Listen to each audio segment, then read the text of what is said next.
മുഖ്യമന്ത്രി V D സതീശനെ ഇങ്ങനെ കേരളം ഒട്ടാകെ ഷൈൻ ചെയ്ത് നിൽക്കുകയാണ്. അത് പത്രസമ്മേളനമാണെങ്കിലും ശരി, അദ്ദേഹത്തിന്റെ പ്രസംഗങ്ങളാണെങ്കിലും ശരി, അദ്ദേഹത്തിന്റെ പങ്കെടുക്കുന്ന ചടങ്ങുകൾ അദ്ദേഹത്തിന്റെ സാന്നിധ്യമാണെങ്കിൽ. പക്ഷെ ഇതിന് എല്ലാം ഇടയ്ക്കൂടെ അടി വിടി വെടി പോകാമെന്ന് പറഞ്ഞ് നമ്മുടെ രമേശ് ചെന്നിത്തല പൊങ്ങിയ ഒരു വരവാട്ടോ. ഈ ഓപ്പറേഷൻ തൂഫാനൊക്കെ എടുത്തിട്ട് അലക്കി വെളുപ്പിച്ച് നാട്ടിലുള്ള മുഴുവൻ മയക്കുമരുന്നുകാരെയും പിടിച്ച് അകത്തിട്ടിട്ട് ഇന്നലെ സിനിമാ ശൈലിയിൽ നമ്മുടെ തിരുവനന്തപുരം കോർപ്പറേഷൻ കൗൺസിലർ വാഴോട്ടുകോണത്തെ സുഗതനെ ആകാശത്തോട്ട് വെടിവെച്ചിട്ട് പിടിച്ചിരിക്കുകയാണ്. സത്യത്തിൽ തിരുവനന്തപുരം നഗരത്തിൽ ഇന്നലെ പോലീസ് വെടിപ്പെടുന്നു നമ്മൾ പറയേണ്ടത്, പിന്നെ മുകളിലോട്ട് വെച്ചു. അതെ, ആകാശത്തേക്ക് വെടിവെച്ചിട്ടാണ് പിടിച്ചിരിക്കുന്നത്. എന്താണ് എന്നിട്ട് വെടിവെച്ചിട്ട് വന്ന ഉദ്യോഗസ്ഥരെ സാധാരണ മെമ്മോ കൊടുക്കും, ഉണ്ട എവിടാന്ന് ചോദിച്ചു. ഇതിപ്പോ എന്ത് പറ്റി? ഇദ്ദേഹം നേരിട്ട് അഭിനന്ദിച്ചിരിക്കുകയാണ്. അഭിനന്ദിക്കണമല്ലോ. പിണറായി വിജയന്റെ അംഗരക്ഷനായിട്ട് തോക്കും ഉണ്ടയും കൊടുത്ത് വിട്ടിരുന്ന ആളാണ് അത് അവിടെ വെച്ചിട്ട് മറ്റേ വടിയെടുത്തോന്ന് അടിച്ചത്. അതെ, അതല്ലല്ലോ ചെയ്യേണ്ടത്. തോക്ക് കൊടുത്തേക്കണ കാണാനില്ല. ഈ വാഴോട്ടുകോണം ഡിവിഷനിലെ കൗൺസിലർ അല്ലേ ആണെന്ന് തോന്നുന്നു. അപ്പൊ ഈ കഴിഞ്ഞ മാർച്ച് 22-ന് അവിടെ ഏതോ ഒരു അമ്പലത്തിലെ ഉത്സവം ബന്ധപ്പെട്ട് അന്നൊരു വലിയ പ്രശാന്ത് എന്ന് പറഞ്ഞിട്ടൊരു CPM നേതാവിനെ ഇയാൾ വെട്ടുവോ ഏതാണ്ട് ചെയ്തു എന്ന് പറയുന്നത്. ആരാ? ഈ സുഗതൻ കാപ്പ കേസ് പ്രതിയാ അല്ലേ എന്നാണ് പറയപ്പെടുന്നത്. നിരവധി കേസുകളിലൊക്കെ പ്രതിയാണ് അദ്ദേഹം. അപ്പോൾ അങ്ങനെ ഇയാളെ അനുയായി വർദ്ധമൊക്കെയുള്ള ഒരാളാണെന്ന് തോന്നുന്നു. ഭയങ്കര അനുയായികളുണ്ട്. അങ്ങനെ വെട്ടിയിട്ട് ഇത് കേസായി, വധശ്രമത്തിനുള്ള കേസ്. അതിന് സുഗതനെ മുൻകൂർ ജാമ്യാപേക്ഷയുമായി പോയി. പക്ഷേ മുൻകൂർ ജാമ്യാപേക്ഷ കോടതി തള്ളി. ഇത് കോടതി പറഞ്ഞു, നിങ്ങൾ അന്വേഷണ ഉദ്യോഗസ്ഥന് മുമ്പാകെ 7-ാം തീയതി ഹാജരാകണം. അത് വട്ടിയൂർക്കാവ് SHO ആയിട്ടുള്ള വിപിനാണ് അന്വേഷണ ഉദ്യോഗസ്ഥൻ. ഈ വിപിൻ അതിനുശേഷം ഇയാൾ ഹാജരാകാതെ വന്നപ്പോൾ ഇയാൾ ഒളിവിൽ പോയി എന്നാണ് ഇവർ പറഞ്ഞിരുന്നത്. ഇയാൾ 1 മാസമായിട്ട് ഒളിവിലാണ്. ചിക്കൻ പോക്സ് ആണെന്നാണ്. അതാണ് ഇന്നലെ ആയിട്ട് ഇവർക്ക് വിവരം കിട്ടുന്നു, ഇയാൾ വീട്ടിൽ വന്നിട്ടുണ്ട്. അപ്പോൾ ഉടനെ ഇവിടുന്ന് വട്ടിയൂർക്കാവിൽ നിന്ന് SHOയുടെ നേതൃത്വത്തിൽ പോലീസ് സംഘം അവിടെ ചെന്ന് ഇയാളെ കൊണ്ടുപോകാനുള്ള ശ്രമത്തിനിടയിൽ BJPയുടെ അണികളെല്ലാം കൂടെ വന്ന് വലിയ ഭീകരാന്തരീക്ഷം സൃഷ്ടിക്കും. അപ്പോഴാണ് ശ്രീനിവാസനിലെ സിനിമയിൽ പറഞ്ഞല്ലോ വെക്കടാ വെടി എന്ന് പറഞ്ഞ് ഇദ്ദേഹം ആകാശത്തോട്ട് വെടിവെച്ചു. ഒറ്റ വെടിയും ഇവന്മാർ ഓടിയ ഓട്ടം, ഇവന്മാർ എതിലെയൊക്കെ ഓടി, ഇവന്മാർ സുഗതനെ തൂക്കി അകത്തുവാക്കി. പക്ഷേ വലിയ ഒരു വിവാദമാണ് അതിൻ്റെ പേരിൽ ഉണ്ടായിരിക്കുന്നത്. അതെ, BJP അതിശക്തമായ തോതിൽ ഇപ്പം കരമന ജയൻ ഉൾപ്പെടെയുള്ള തിരുവനന്തപുരത്തെ പ്രധാനപ്പെട്ട BJP നേതാക്കന്മാരെല്ലാം രംഗത്തെത്തിയിട്ടുണ്ട്.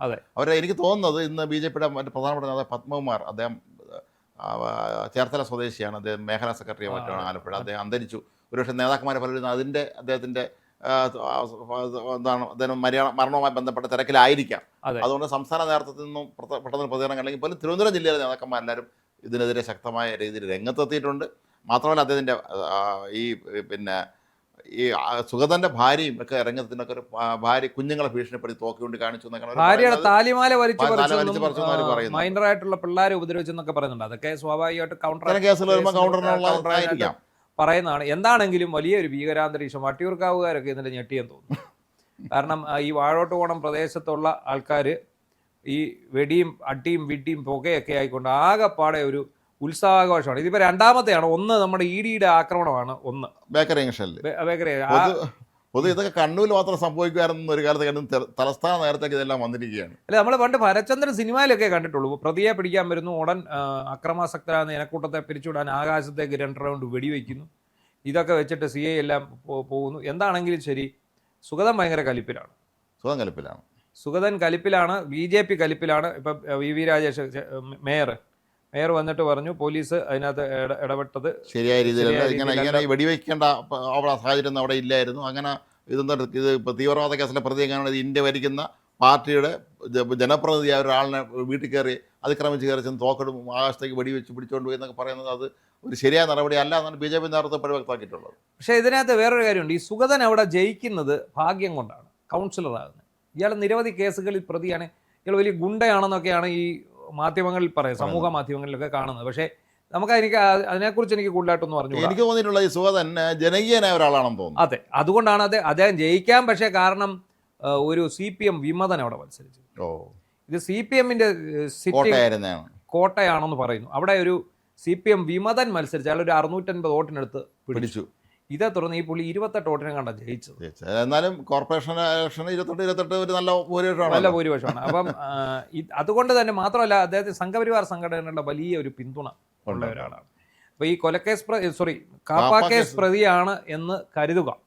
ഈ കാപ്പ കേസ് പ്രതി ഇപ്പോൾ ഗുണ്ടാ നേതാവാണ് എന്നൊരു ഒരു ഫീലാണ് ഇപ്പോൾ പരത്തിക്കൊണ്ടിരിക്കുന്നത്. പക്ഷെ പോലീസിന് അവിടെ വെടിവെക്കേണ്ട കാര്യമൊന്നുമില്ല. അയാൾ വീട്ടിലുണ്ടായിരുന്നു, അയാൾ അസുഖബാധിതരായിരുന്നു, അയാൾ എങ്ങും ഒളിവിൽ പോയിട്ടില്ല എന്നാണ് BJP പറയുന്നത്. ചിക്കൻ ബോക്സ് ആയിരുന്നെങ്കിൽ അയാൾ ക്ഷീണിതനായിരിക്കും, ശാരീരികമായി അവസ്ഥയിലായിരിക്കും. ചിക്കൻ ബോക്സ് എന്നാൽ ആൾ വല്ലാതെ ക്ഷീണിക്കും പെട്ടെന്ന്. അപ്പോൾ ഇന്നലെ പുള്ളി പറയുന്നത് ഞാൻ എൻ്റെ വീട്ടിലുണ്ടായിരുന്നു, ഞാൻ എങ്ങും ഒളിവിൽ പോയിട്ടില്ല, ഇവരെന്നോട് പറഞ്ഞാൽ മതിയായിരുന്നു എന്നൊക്കെ പുള്ളി പറയുന്നുണ്ട്. എന്താണെങ്കിൽ എനിക്കൊന്ന് റിമാൻഡ് ചെയ്തെന്ന് തോന്നുന്നു പോലീസ് ഉദ്യോഗ. പിന്നെ ഈ പോലീസിന്റെ ഈ നാടകവും വെടിയും പടകവും ഒക്കെ എനിക്ക് തോന്നുന്നത് ഒരു ഷോയ്ക്ക് വേണ്ടി, അതായത് അവിടെ ക്രമസമാധാനം തകർത്തു എന്നുള്ള രീതിയിൽ ഒരു വകുപ്പോടെ ചാർജ് ചെയ്യുന്നതിന് വേണ്ടി ചെയ്തതാണോ അതിന് സാധ്യതയുണ്ട്. കാരണം ഇയാൾ അനുയായികളും കൂടെ വന്ന് അവിടെ ഭീകരാന്തരീക്ഷം സൃഷ്ടിച്ചു എന്നുള്ളൊരു വകുപ്പോടെ ചേർക്കാമല്ലോ. അന്വേഷണ ഉദ്യോഗസ്ഥരെ കൈകാര്യം ചെയ്യാൻ ശ്രമിച്ചു എന്നൊക്കെ ഇതുകൊണ്ടായിരിക്കാം. എന്താണെങ്കിലും അതായത് റിമാൻഡ് ചെയ്തിട്ടുണ്ട്. അപ്പം ഇതിനകത്ത് നമ്മൾ എടുത്തു പറയേണ്ട ഒരു കാര്യം, പോലീസിനുണ്ടായിരുന്ന ആ ഒരു മന്ദത അല്ലെങ്കിൽ അടിമത്തം പതുക്കെ പതുക്കെ അവർ ആലസ്യത്തിൽ നിന്ന് ഉണർന്നു. കാരണം എനിക്ക് തോന്നുന്നു ഏതാണ്ട് 1700ഓളം കേസുകൾ ഇതുവരെ രജിസ്റ്റർ ചെയ്തു. ഏതാ ഈ ഓപ്പറേഷൻ തൂഫാൻ. ഒരുപാട് മയക്കുമരുന്ന് പിടിച്ചിട്ടുണ്ട്. അതിൻ്റെ കണക്ക് കഴിഞ്ഞ ദിവസം ഇങ്ങനെ കിടക്കുന്നുണ്ട്. അതിൻ്റെ വ്യക്തമായിട്ടുള്ള ഒരു സ്റ്റേറ്റ്മെൻറ്റ് പോലീസിൻ്റെതായിട്ട് തന്നെ വന്നിട്ടുണ്ട് ഓരോ ജില്ലകളിലും. ഇപ്പോൾ പത്തനംതിട്ട ജില്ലയിലാണെങ്കിൽ പോലും നൈജീരിയക്കാരനെ അവരെ അറസ്റ്റ് ചെയ്തു. അല്ല, അതൊരു അതിൻ്റെ സംഭവമാണ്. കാരണം വിദേശികൾ പോലും ഇവിടെ വന്ന് ഈ കച്ചവടം നടത്തുന്നതെന്ന് പറയുന്നത് അല്ല, ഇതിനുവേണ്ടി ഇവര് ട്രേഡ് സീക്രട്ട് ഇവർ വാതിലുകൾ തുറന്നിട്ടിരിക്കുകയായിരുന്നല്ലോ. CPM-ന്റെ 10 വർഷത്തെ ഭരണകാലത്ത് CPM-ന്റെ ഘടകകക്ഷിയല്ല, പിന്നെ പോഷക സംഘടനകളുടെ നേതാക്കന്മാർക്കെല്ലാം ഇതായിരുന്നു പരിപാടി. SFI-ക്കാർക്കും DYFI-ക്കാരുടെയും നേതാക്കന്മാർ എവിടെ പിടിച്ചാലും അതിലൊരു SFI-ക്കാരനും ഒരു DYFI-ക്കാരനും ഉണ്ടായിരിക്കും. എന്തിനാ CPM നേതാക്കൾക്ക് പുകയില കച്ചവടം ഉണ്ടായിരുന്നു. ഇതൊന്നും ഇല്ലാത്ത കാര്യങ്ങളല്ല. അപ്പോൾ അവരെന്ത് ചെയ്തു? തങ്ങളുടെ കച്ചവടം കൊഴിപ്പിക്കുന്നതിന് വേണ്ടി പോലീസിനെ നിഷ്ക്രിയം. ഒരു സമാന്തര സാമ്പത്തിക സംവിധാനം പോലും ഇവിടെ വന്നിട്ടുണ്ട് ഈ മയക്കുമരുന്ന് ലോബിയുടെ ഫലമായി. അത് രമേശ് ചെന്നിത്തല അതേ ആത്മാർത്ഥമായിട്ട് ഈ രംഗത്ത് അങ്ങോട്ട് ഇറങ്ങി പോലീസിനെ കളത്തിൽ ഇറക്കുകയാണെങ്കിൽ ഉണ്ടല്ലോ, ഈ കേരളത്തിലെ വലിയൊരു വിഭാഗം തലമുറ നമുക്ക് രക്ഷിക്കാം. അല്ല, അത് ഈ രമേശ് ചെന്നിത്തല ഇന്നലെ തുടങ്ങിയതല്ല ഈ പരിപാടി. ഈ ഓപ്പറേഷൻ തൂഫാനുള്ള വിത്തുകൾ അദ്ദേഹം കഴിഞ്ഞ സർക്കാരിന്റെ കാലത്തെ പാകിയിരുന്നു. അദ്ദേഹം വലിയ കൂട്ടയോട്ടവും എല്ലാ ടൗണുകളിലും നടത്തുകയും ചെയ്തിരുന്നു. ഈ ലഹരി മരുന്നിനെതിരെയുള്ള പോരാട്ടം എന്ന് പറഞ്ഞ് അദ്ദേഹത്തിൻ്റെ ഒരു ഇലക്ഷൻ പ്രൊപ്പഗൻഡ പോലും അത് തന്നെയായിരുന്നു. അതിനു മുമ്പ് അദ്ദേഹത്തിൻ്റെ നേതൃത്വത്തിൽ ഞങ്ങളുടെ അവിടെയൊക്കെ നടന്ന ടൗണിലൊക്കെ നമ്മളവിടെ എല്ലായിടത്തും പുള്ളി ഇങ്ങനെ ഒരു പരിപാടി സംഘടിപ്പിച്ചു. അല്ല, ഇത് എനിക്ക് തോന്നുന്നു നമ്മളെ സഹാക്കന്മാർക്ക് ഇന്ന് പ്രചോദനം കിട്ടിയത് പല ലാറ്റിൻ അമേരിക്കൻ രാജ്യങ്ങളിലും ഈ അവിടെ കച്ചവടമുണ്ട്. ഇത് വ്യാപകമാണ്.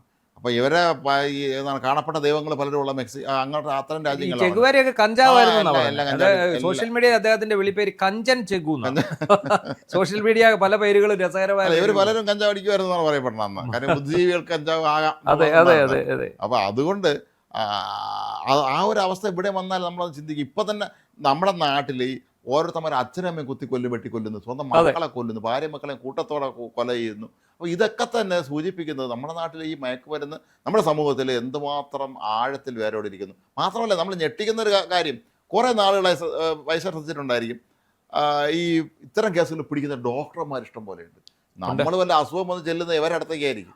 ഇവ ഏതും മരുന്ന് അടിച്ചിട്ടായിരിക്കണം നമുക്ക് അറിയാനും പറ്റില്ല. അല്ല, ഏറ്റവും കൂടുതൽ മെഡിക്കൽ വിദ്യാർത്ഥികൾക്കിടയിലാണ് ഈ സംഭവം പ്രചരിക്കുന്നത്. നമുക്കറിയാം, ഉള്ള മെഡിക്കൽ കോളേജ്, സ്വകാര്യ മെഡിക്കൽ കോളേജ് ആയിക്കോട്ടെ, സർക്കാർ മെഡിക്കൽ കോളേജ് ആയിക്കോട്ടെ, ഇവരുടെ ഇടയിലാണ് ഈ ഡ്രഗ്സ് ഏറ്റവും കൂടുതൽ പ്രചരിക്കുന്നത്.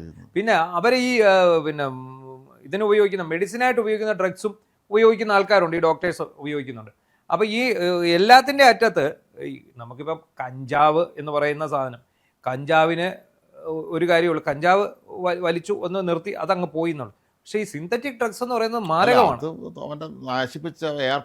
കഞ്ചാവ് നമ്മുടെ എനിക്ക് തോന്നുന്നു മറ്റ് നമ്മുടെ ഇന്ത്യൻ സംസ്ഥാനങ്ങളൊക്കെ നിയമവിധേയമായിട്ട് മരുന്നുകളൊക്കെ ഉണ്ടാക്കാൻ ഉപയോഗിക്കുന്ന കഞ്ചാവ് വളർത്തുന്നതിനും ഒക്കെ ഇതുള്ള സ്ഥലമാണ്. പക്ഷേ കഞ്ചാവ് പോലെയല്ല ഈ സിന്തറ്റിക് ഡ്രഗ്സ് എന്ന് പറയുന്നത് മാരകമായിട്ടുള്ള മയക്കുമരുന്നുകളാണ്. ഒരു തവണ അത് നാവിൽ അതിൻ്റെ ലഹരി വന്നു കഴിഞ്ഞാൽ പിന്നെ അതില്ലാതെ. ഏതായാലും രമേശ് ചെന്നിത്തല രണ്ടും കൽപ്പിച്ച് തന്നെയാണ്. എന്താണെങ്കിലും അടിയും ഇടിയും പിടിയും പുകയും ഓപ്പറേഷൻ തൂഫാനും ഇത് ഇപ്പൊ ഇദ്ദേഹം കാണിച്ച ഈ സുഗതനെ പിടിച്ചുകൊണ്ട് പോയ പോലീസ് ആ ഒരു നീക്കത്തെ നമ്മൾ അഭിനന്ദിക്കുക തന്നെ വേണം. പക്ഷെ അത് അവിടെ മാത്രം നിന്നാ പോലെ കേരള ഒട്ടാകെ എല്ലാവരുടെ കാര്യത്തിൽ ഈ ഗുണ്ടകളെ മൊത്തം, അതിനകത്ത് CPM ആയിക്കോട്ടെ, കോൺഗ്രസ് ആയിക്കോട്ടെ, കോൺഗ്രസ്സുകാരുടെ ഗുണ്ടകൾ കുറവാണ്, ഈ BJP ആയിക്കോട്ടെ, RSS ആയിക്കോട്ടെ, ആരെങ്കിലും ആയിക്കോട്ടെ, ഇങ്ങനെയുള്ള ആൾക്കാരെ അമർച്ച ചെയ്യാൻ വേണ്ടി ഉരുക്കുമുഷ്ടി തന്നെ വേണം. കാരണം നമ്മൾ കരുനാപ്പള്ളി കണ്ടതാണല്ലോ, ഒരു ഗുണ്ടാ സംഘത്തിൽപ്പെട്ട ഒരാളിനെ മറ്റേ ഗുണ്ടാ സംഘം വന്ന് കൊല്ലുന്നു. ഇത് പണ്ട് കേരളത്തിലും പുറത്തും എല്ലായിടത്തും സംഭവിക്കുന്നത് തന്നെ. എങ്കിൽ പോലും കേരളത്തിൽ പണ്ട് ഇത് വളരെ സർവ്വസാധാരണ, പിന്നീട് അങ്ങ് കുറയുകയായിരുന്നു. പക്ഷേ ഇപ്പോൾ ഈ കഴിഞ്ഞ 10 വർഷം കൊണ്ട് യുവമാരെല്ലാം അങ്ങ് തഴച്ചു. ഇത് വേണം. അർജുൻ ആയെങ്കിൽ എന്ന് പറഞ്ഞ ഒരുത്തം കഴിഞ്ഞ ദിവസം പറഞ്ഞ കേട്ടില്ലേ, കോതമംഗലം CA കാച്ചിക്കളയൊന്നാണ്. അപ്പോൾ ഇതൊക്കെ കേട്ട് വെറുതെ ഇരിക്കുകയല്ല, അതിന് അയാളുടെ ജാമ്യം റദ്ദാക്കുക അല്ല വേണ്ടത്. ഇവന്മാരെയൊക്കെ ആ രീതിയിൽ തന്നെ ട്രീറ്റ് ചെയ്ത് ഇവരെ എല്ലാം ഇവർ ചെയ്യേണ്ടത് നമ്മുടെ പോലീസിന് അത്യാവശ്യം ഉത്തർപ്രദേശ് പോലീസിന്റെ അടുത്ത് വന്ന് ഇത് ടീമിനെ പറഞ്ഞേക്കണം. അടിച്ചമർത്ത ഇവിടെ പിന്നെ എൻകൗണ്ടർ അതും ഇതൊക്കെ വരുമ്പോഴത്തേക്ക് ഇവിടെ രാഷ്ട്രീയം നോക്കരുത്. ഈ സാമൂഹ്യ വിരുദ്ധന്മാരെ അടുത്ത് ഗാന്ധിസം പറഞ്ഞിട്ടൊന്നും കാര്യമില്ല. അവന്മാരെ അടിച്ചമർത്തിയാൽ മാത്രമേ കാര്യം നടക്കുകയുള്ളൂ.